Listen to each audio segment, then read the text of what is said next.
The girl had not eaten in 2 days, and she was not the hungry one who mattered. Thea Merrivale, 23 years old, stood at the edge of the Anchor Bar Ranch's home corral, with dust on her boots and her brother's weight leaning against her shoulder, and she said the only sentence she had left in her: "Give me any work. My brother is starving.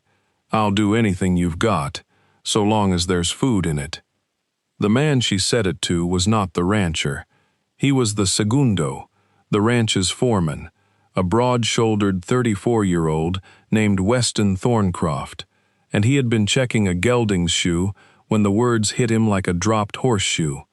He looked past her at the young man swaying on his feet, Roland Merrivale, 19, cheeks hollowed out, eyes too bright in a face gone the color of old tallow, and Weston Thorncroft did not need to be told twice what he was looking at. He had seen that face before. He had worn it himself, once, a long time ago. "Sit him down in the shade first," Weston said.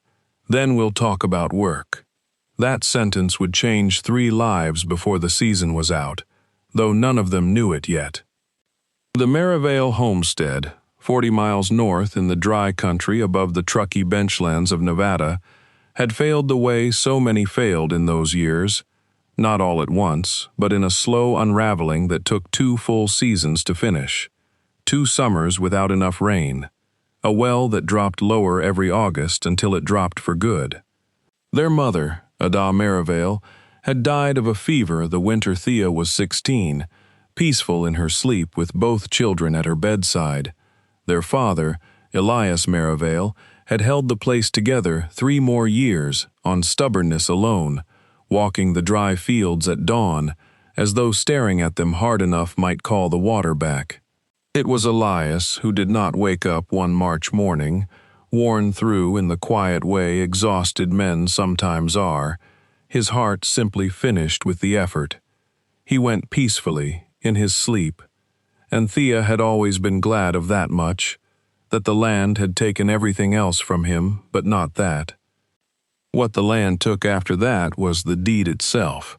The tax collector was patient but not infinite, and by the following spring, the Merrivale homestead belonged to a bank in Carson City, and Thea and Roland belonged to the road. They had walked 3 days to reach Anchor Bar, living on what Thea could beg or trade along the way, giving what little there was to Roland first, always to Roland first, until there was nothing left to give herself. By the time they reached Sylvester Croom's gate, Roland could barely stand, and Thea's plea to the foreman was not desperation dressed up as a request. It was the plain truth, spoken as plainly as she had breath to speak it. Weston got them both settled at the cook fire, put bread and beans into Roland's hands before anything else was said, and watched the young man's fingers shake too hard to hold the spoon properly. Thea took it from him without a word and fed her brother herself, one careful mouthful at a time, the way a person feeds someone they have been keeping alive, through nothing but sheer refusal to let go. It was there that Sylvester Croom found them. Croom was 54, cattle wealthy and iron plain, and the rule he ran his outfit by was carved into him as deep as any brand. "I don't hire what can't already pull its weight." He said it to every drifter who came asking, every hard-luck story that showed up at his gate during roundup season, looking for a soft berth and easy pay. He had said it so many times, it had worn a groove in him, and the groove had a story behind it, though he told that part to no one. His own father, Micah Croom, had built the first 100 acres of what became Anchor Bar, with a generous hand and a soft heart, feeding every stranded traveler and hiring every hard-luck man who asked, certain that goodness bred goodness in return. It had bred, instead, 3 seasons of drifters who ate his food, drew his wages, and vanished before the branding was finished, and a pair of smooth-talking brothers who borrowed heavily against his good name and left him holding notes he could never make good. Micah Croom died with the ranch nearly lost beneath him, worn down by shame more than sickness, peaceful in the end but broken long before it. Sylvester had rebuilt the outfit stone by stone out of that wreckage, and he had built the rebuilding on one unbending law: nobody ate at Anchor Bar who had not first proven they could earn the plate. He looked at the girl feeding her brother by the fire and felt the old groove tighten. "Thorncroft," he said, "we don't run a poorhouse." "Wasn't asking you to," Weston said, standing. "She asked for work. I've got a camp short a cook since Amos took his leg injury bad, and I've got calving season with more hands needed than I've got hands to spare. She cooks, she mends, and once the boy's fed up proper, he'll likely be worth 2 ordinary hands, the way boys raised on a failing homestead usually are. I aim to hire her. You want to fire me for it, that's your right." It was as close to defiance as Weston Thorncroft had ever offered his employer, and it surprised them both. Croom studied him a long moment, studied the girl, the swaying boy, the stubborn set of his foreman's jaw, and said only, "Their food comes out of her wages. And if the boy can't work inside 2 weeks, they're both gone." Then he turned and walked off toward the house, and that was as much permission as anyone was going to get. Weston had not told Croom the reason he'd pushed so hard, because it belonged to a version of himself he rarely spoke of. When he was 12, his own family had walked a road much like the one Thea and Roland had just come down, turned away from 3 separate outfits during a drought year because his father, sick already and slowing, could not prove he'd pull his weight. It was a stranger cowhand at a 4th ranch, a man who owed the Thorntons nothing, who had quietly put Weston's mother to work at the cook fire without making her beg or prove a thing first, and fed the family 3 months running until his father was strong enough to work the spring gather himself. His father lived another 11 years after that, long enough to see Weston grown, and died at last peacefully in his own bed of old age. But Weston never forgot the particular shape of the kindness that had bought those 11 years. Kindness that cost the giver nothing to offer, and everything to a family that received it. He had spent every year since trying to be that stranger cowhand for somebody else, whenever the chance came around. Thea Merrivale did not know any of this. She only knew that a broad-shouldered foreman had looked at her starving brother and decided, without asking her to explain herself twice, that they were worth the trouble. She would spend the whole roundup season proving he'd been right to decide it. The camp cook's job at Anchor Bar during spring gather was no soft berth. Thea rose before the hands did and fed 22 men 3 times a day out of a chuck wagon stocked thinner than she would have liked, stretching beans and salt pork and hardtack into meals that left grown men satisfied and never once let on how carefully she was counting what remained in the flour sack. She had learned to cook on a dying homestead where nothing could be wasted, and it turned out that skill translated almost exactly to feeding a working outfit through a hard season. Within a week, the hands were calling her cooking better than anything Amos had managed in 3 years, and within 2, nobody at Anchor Bar remembered to ask why Croom had let her stay.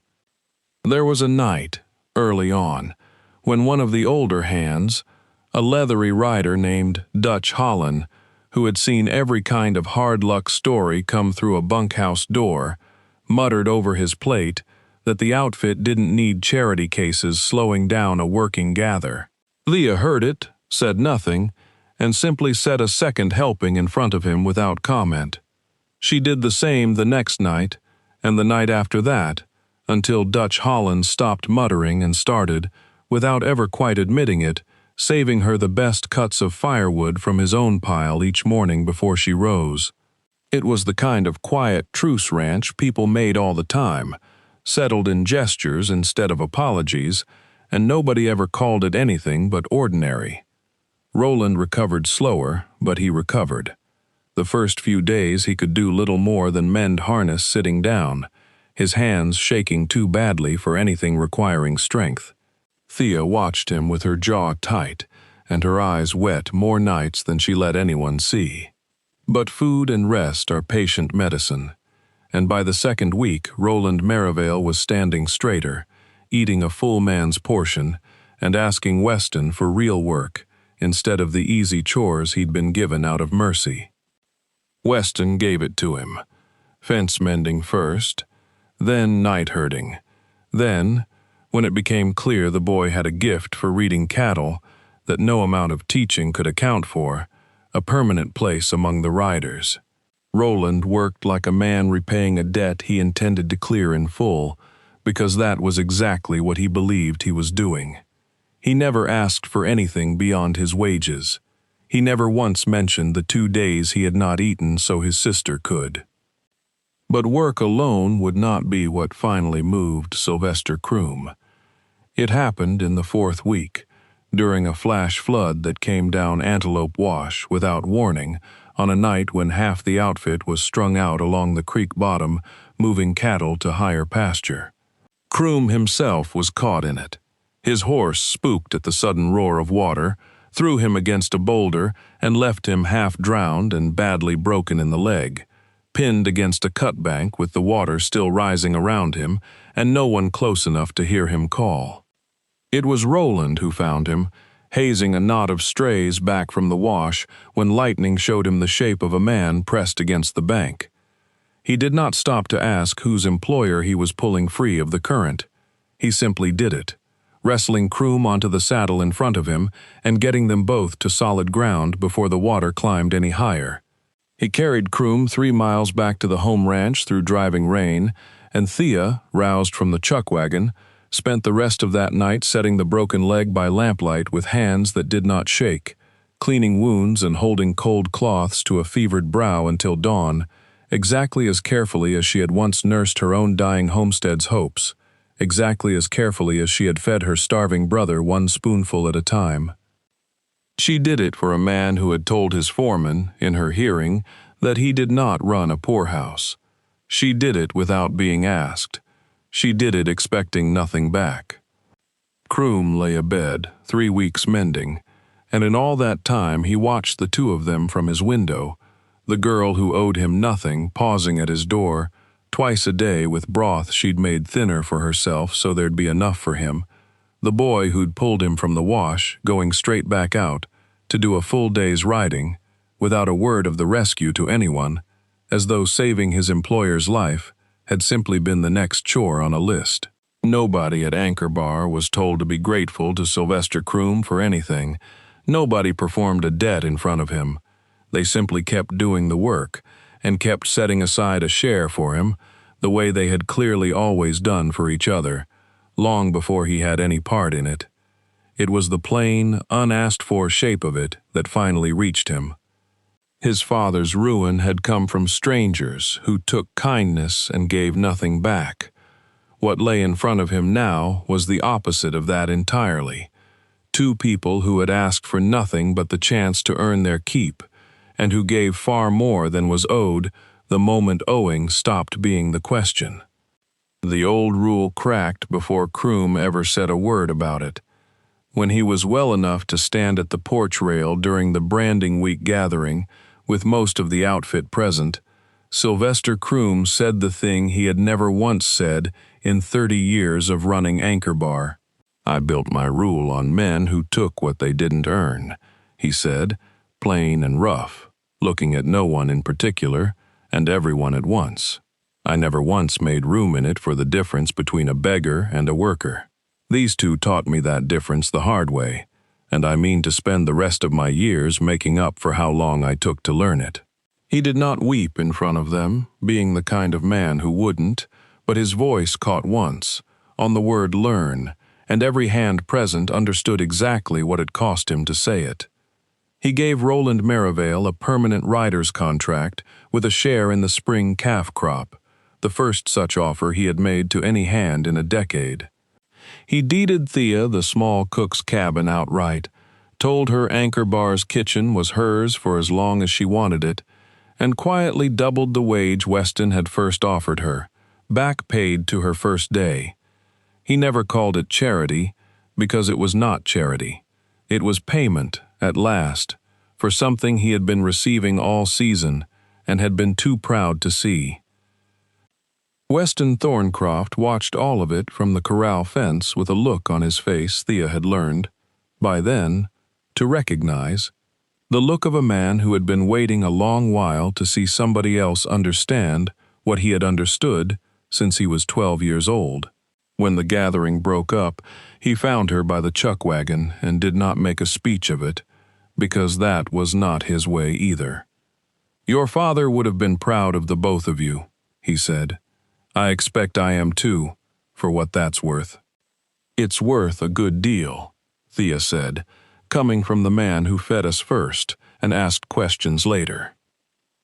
They married the following spring, in the yard of the Anchor Bar ranch house, with the whole outfit standing witness, Roland giving his sister away with a steadiness in his hands that had not been there a year before. Croom gave them, as a wedding gift, the deed to 40 acres along a spring-fed creek at the edge of his range, enough ground for a modest herd of their own, ground with water that would not fail the way the Merrivale homesteads had. He never spoke of the gift as an apology, and neither Thea nor Weston ever asked him to. Some debts are better settled in silence than in speeches. Roland stayed on as a rider at Anchor Bar another 6 years before taking a foreman's post of his own on a neighboring outfit, well known by then across 3 counties as a man who could read cattle and weather better than most men twice his age, and better known still for a habit that puzzled newer hands until they understood its history. He never once, in 40 years of ranch work, turned away a hungry traveler from a cook fire without at least offering them a plate first and a chance to earn the next one. He kept, all his life, a single item from the old homestead, a plain wooden ladle his father Elias had whittled by hand the winter before the well finally failed, worn smooth from years of stirring thin soup into something that had to stretch far enough for 2. Roland used it at his own outfit's chuck wagon until the day he died, an old man by then, peacefully, surrounded by grandchildren who had grown up hearing the story of the ladle and what it had once had to stretch to cover. Thea told that story herself for 60 years, at her own kitchen table at the little spring-fed place she and Weston built out from that first 40 acres into something considerably larger, though never so large they forgot what it had felt like to have nothing. She told it to her children, and then to her grandchildren, and she always ended it the same way, with the same plain sentence she had once said to a stranger foreman at a corral fence, worn now into something gentler than desperation, but no less true for the years between. "I only ever asked for work," she would say.